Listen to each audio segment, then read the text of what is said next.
Okay, I'll just go ahead and start with the introduction. And well, you got about 30 seconds for the ID to play.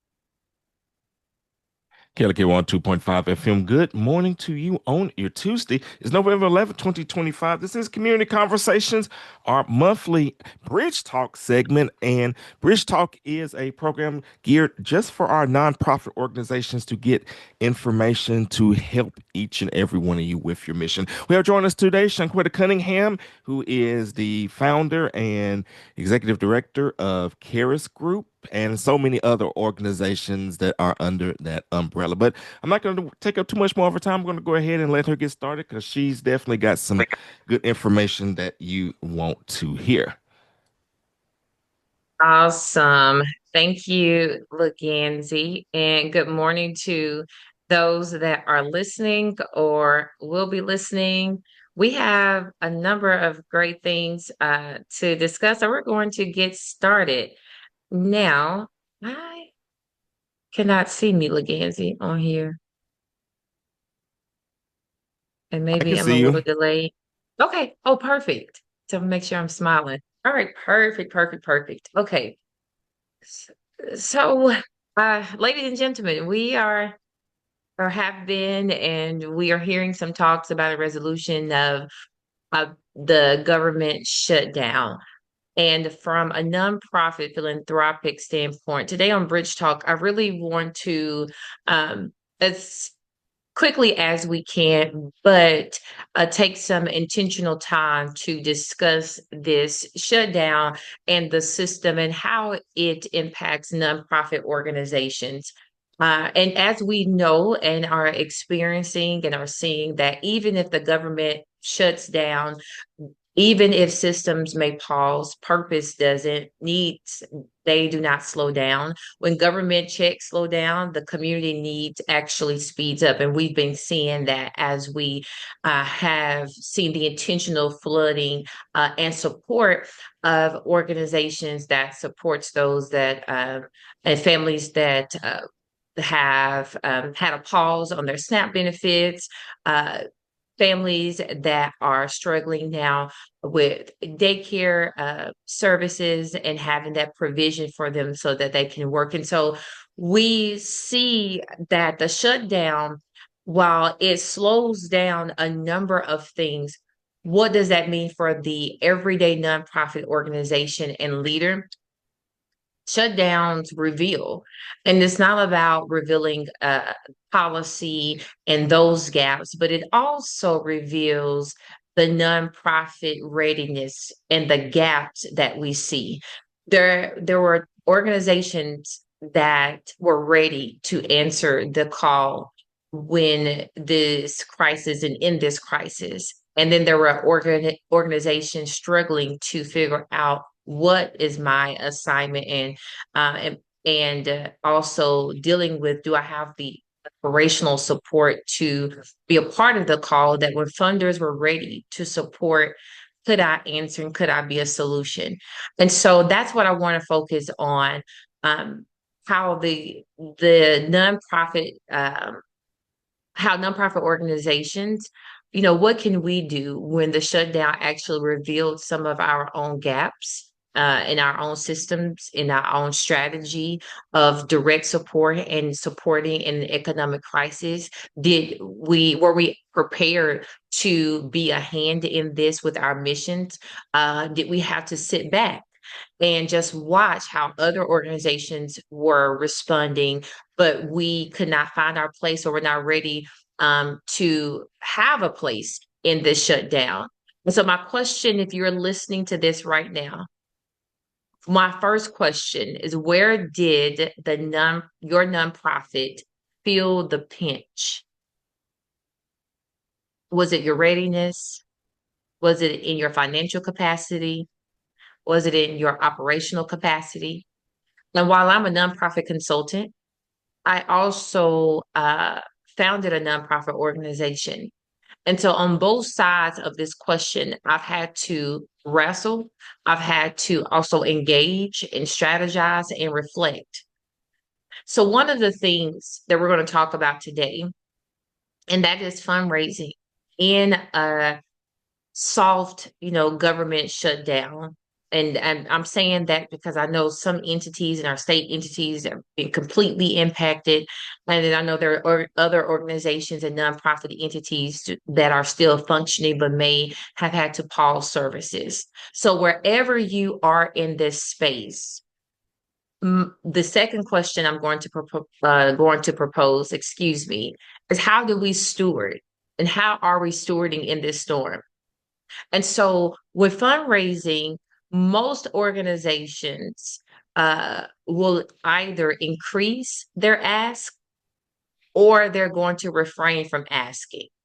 And what I've found is that most nonprofits, especially grassroots organizations, rural organizations, they will actually freeze up instead of showing up to fundraise because you start counting people's, money and their ability to give. When statistically, in times of crises, even if it is a sacrifice or it may be harder to give, the average donor, especially in the United States, will give, but they will give when asked. I have a resource called Get Off the Ask. And if you have ever been in presentations, I say it a little bit differently, but it really is having the courage to ask. And our courage to ask oftentimes depends on our capacity to serve. Because as we're asking in partnership. It's not out of pity. It's not that of the strugglenomics, as you probably have heard sometimes culturally, that our ask is we decided to submit our application to the federal government, to the IRS, and say that we will become a public charity. And as a public charity, we will ask the public for funding or submit for grant funds and other funding streams to provide a public good in exchange for the services we will deploy. But on the other side of that, while we are passionate as nonprofit organizations to support and to serve, this asking really kind of trips us up. And so we have to shift our mindset that even in this shutdown or, the reopening of whatever is going to happen, it should not change our ask. We have to shift our mindset that we're not begging, but we are inviting. We're not begging for funding, but we are inviting for others to join us in making an impact. And once you have the courage and the mindset shift, right, to know that, hey, I actually, and the team that we have, we're doing amazing work. We're seeing lives changed. We are, impacting our community. It doesn't necessarily reflect that you have to have a large quantity, but the quality, knowing that every day you're answering the call and bettering the lives of someone. And so that's an invitation. So this is the moment in the federal shutdown. And no matter the days ahead, right? I know there's another vote tomorrow. No matter what is going to happen, I'm going to encourage you as a nonprofit organization, do not come off your ask.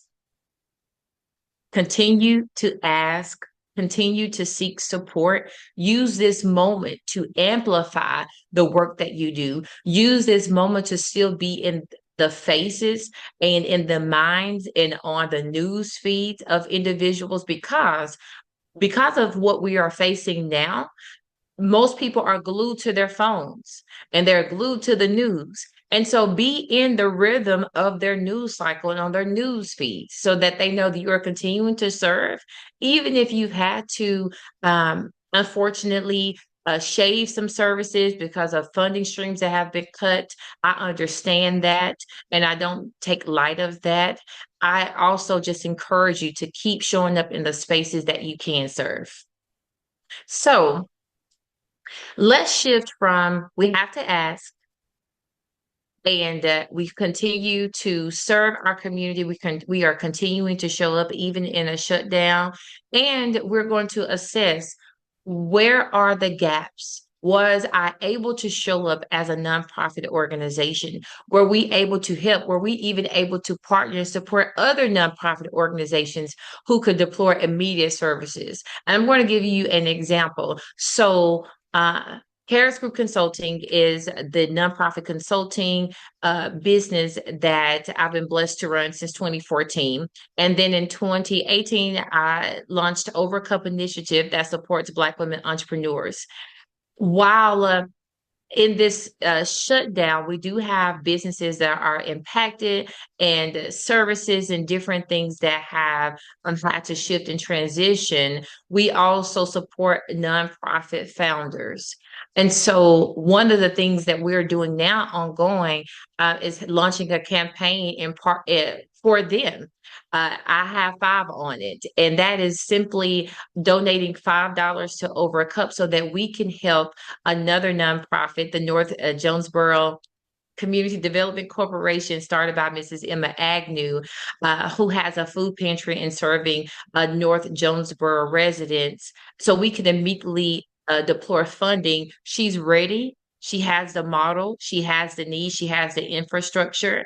And so our, outreach and that partnering and supporting that ask is to say, hey, they're ready. And so we're funding. So a part of this too is also how do we steward our own influence? If you are a nonprofit organization that may service teens in tech, and so right now you may not be impacted, what can you do to support other organizations that are answering immediate needs? Okay, so let's go to point number 2 today on Bridge Talk. One of the things that we also see on the other side of philanthropy is also how philanthropy can be misused, and that we have to be very mindful of our own platforms. And so GoFundMe, and I know many organizations have utilized GoFundMe, families use GoFundMe because they have just, the platform and the social and technical infrastructure to be able to raise funds, and they're worldwide. But we saw the other side of um, again, philanthropic misuse.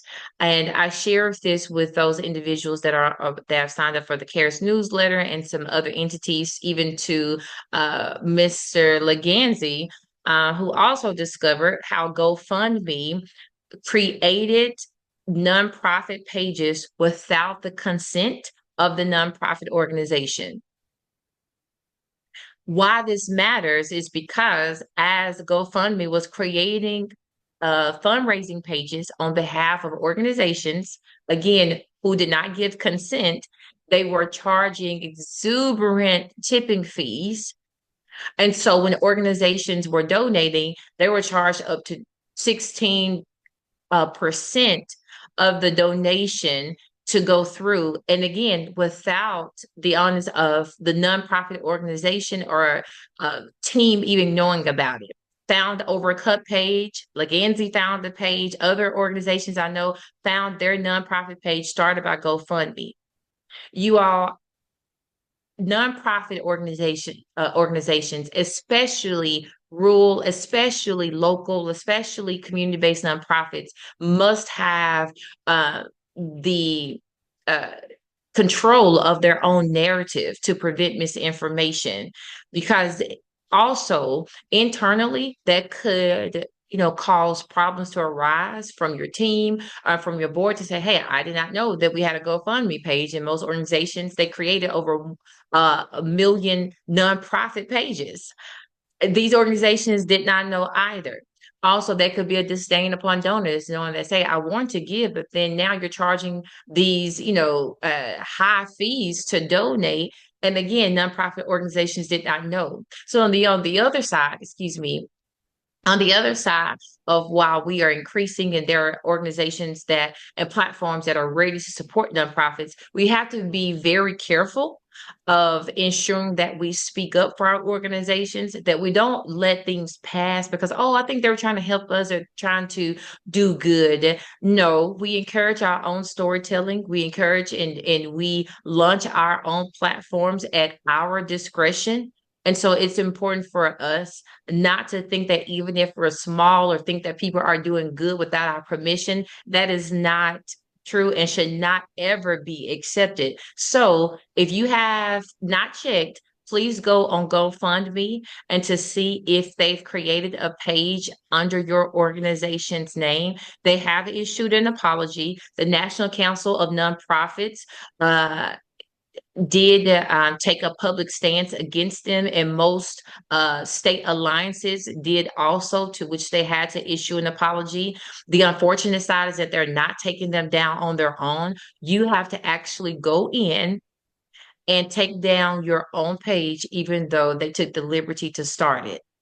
So every organization, every platform of influence, uh, we just need to ensure that we are stewarding and helping leaders build capacity instead of utilizing influence for your behalf instead of the local organization's behalf. So check that. All right. Last point. If you are not using AI or ChatGPT or some other platform, whether that's in videos for nonprofit organizations, most of us probably use ChatGPT. There are a number of AI tools. There is also an AI tool called Grantable that helps research grants. I understand that things may seem like it's foreign, or that with AI that you can be limited in understanding, but truly, truly, truly, it's just about taking it one step at a time. But if you are not utilizing AI, and in fact, let me share with you, you've already been utilizing AI. You watch Netflix, Spotify list, your YouTube curates all the ads that comes up and pops up. AI has already been here and integrated in our lives in the everyday for more than 15 years. You use autocorrect, Grammarly, or even in Google right now, that they have their own grammar and tech corrections. AI has been here, but intentionally using AI to summarize the grant opportunities, to help draft donor emails, to create, messaging on your social media platforms. AI can be your assistant, not the authority, because it still requires the human capital. And it's not going to take over what you decide to implement and then you control. And so I'm going to encourage you to start using AI for a business sake, not just to create posts, not just correct text, but use some form of AI. And I'm going to share just even starting with Chat GPT. You can do a deep search on Chat GPT that helps you to say, hey, I have a nonprofit organization in the industry of supporting young students in STEM. And so I need to do a deep search of various grant opportunities that supports this work. Also, who are partners that I can reach out to within 120 miles, or what are some creative programming that we could do in our districts or in our nonprofit, in our everyday activities, our after school program. We can expedite our success when we don't have big teams, when we don't have big budgets, by utilizing AI. So if you're not doing that, and if you're afraid or are have skepticism about it, I definitely understand. But be mindful if you are applying, if you are flying, excuse me, they're using AI. If you're applying for jobs, if you're looking on LinkedIn right now, uh, you will notice how they use an AI tool for how they can you can find jobs and tailor your resume to your specific application and vice versa. We're just in this space. So I know that today we've went from the shutdown and being confident and courageous to keep asking, that we have to ensure that we're managing our stories. So even when people think that they're doing good for nonprofit organizations, if you're not given permission, then it's not good. And so it doesn't matter the platform, it doesn't matter the system, it doesn't matter the policy, it doesn't matter the leader. That if there is an infringing on how you want to move and progress your nonprofit, be sure that you speak up for your organization and then expedite your growth, expedite, your internal operations, expedite your grant writing by integrating AI. And so I've proposed, questions to you. Where were you in this space? Could you fill in the gaps in this government shutdown? Were you able to help another nonprofit organization? If you were not able to do anything or did not do anything, it's not an indictment to feel bad in any way. It's, a call to assess, because we've been in this wave, and even in COVID, some of us may have lost opportunities that we should have taken. I can even speak that for myself as a nonprofit consultant, as an individual, but we have another opportunity to steward this moment. So what is your organization going to do right now to stay visible, to stay valuable, to stay valuable? We have to reflect.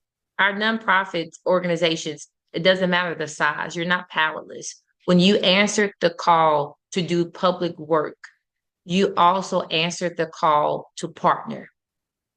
And you also answered the call to say, hey, we have a service, the community has a need. Present your case to funders, to donors, to be the bridge between the fear, the hope, the worries, the anxieties that individuals are going through. Today's shutdown really is, it's today, but tomorrow there will be heroes, there will be stories of resilience, there will be individuals and leaders and organizations and institutions that maximize in this moment. Not everyone will go through the same level of crises. There will be people and organizations that will arise. So, will you be that organization? And I mentioned that there is a resource. If you want to talk more about how do we level up our ask in this moment, you can do the simple thing of going and I can post that and downloading the resource, the mini guide of get off your ask and ask for it. And how do you take the next 30 days and reach out to donors and grant funders who are ready to deploy and who are intentionally infusing money into the communities to be a direct help. Or we can talk with you and your team so that we can ensure that our messaging and our momentum, again, is putting you out front to be visible, to be valuable, and to be valuable in this time. And so today's Bridge Talk conversation, I hope that you are assessing on how you can grow, you can maximize in this moment, and how you can take the charge to lead and to grow and continue to be of service and value to those who are on the other side of your mission. So that's all I have for today. Leganzi, are there any questions or follow up that we can do as we wrap up? Well, basically, don't let me check the live feed for questions, but I think one thing that I would add on the follow up, as someone who heavily uses AI, of course, people don't realize if you have an Alexa like I have, that's pretty much AI or Google smart speakers, smart thermos, that pretty much just about anything that's a smart device is Yep. tied to AI in some form. And of course, one of the things that I've started working on is video creation. So, I mean, of course, Shunqetta already knew that I made AI songs, but now I'm expanding that to AI music videos as well. So, like I said, it's not something to be afraid of. It's something that can unlock so much, both business and creatively. So, if you are a creative, if you are an artist, if you're into music like me, you can use this to express yourself, the things that you feel, the things that wouldn't have been possible even just a couple years ago because you didn't have like the tools to do this. So pretty much you're now only limited by your imagination and your wallet. I like I mean, that. because some of these AI things they do, like ChatGPT is obviously free, but like if you want to get into some other Yeah. things, there is a cost involved, but it's worth it. Yes. And that's But my it's worth it. contribution. Yeah. $20, right? And that's why the importance of fundraising, because people will say, well, we don't have, and as a nonprofit, again, it's just a mindset shift, right? You signed up to be a nonprofit, and one of the things you signed up for was to provide and to ask the public to support. And so if I know we probably just have a few minutes left, and so Yeah, I have like another one call minute to left. action. 1 minute, okay, is that we do have to free ourselves from the humility of believing that because we or the fallacy, I would say, because we exist, then people must give. People must give to the level of our ask. And so the existence or you stating that you are a nonprofit organization it's not like the badge to say, okay, I said I'm a nonprofit, so now you must do this and you must give and you must act and you must respond. No, I'm talking directly to the nonprofit organizations and the leaders. You must ask, you must partner, you must expand. The charge is for us. We have to make it easy for people to support us. Oh, and absolutely. And of course, that support is so vital and so important. Shanquita, I want to thank you as always for dropping such valuable insight and information. Let people know how they can get in touch with you if they need to know more.